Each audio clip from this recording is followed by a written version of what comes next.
Qashqadaryoda ishsizlik bilan kambag'allikni mahalla raisidan so'rashga haqqim bormi, yo'qmi? Albatta. Hurmatli prezident, keskin xulosa qilamiz.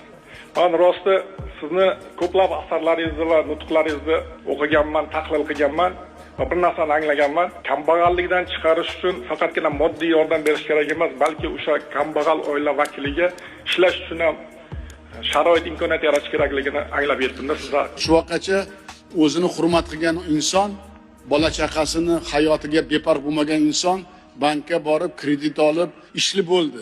Har bitta mahallada bankir bilan mahalla raisi odamlarning ongini o'zgarish kerak. Ey balam, uxlamagin, g'aflatda qolasan. Turgin. Mana balang, hovling bor.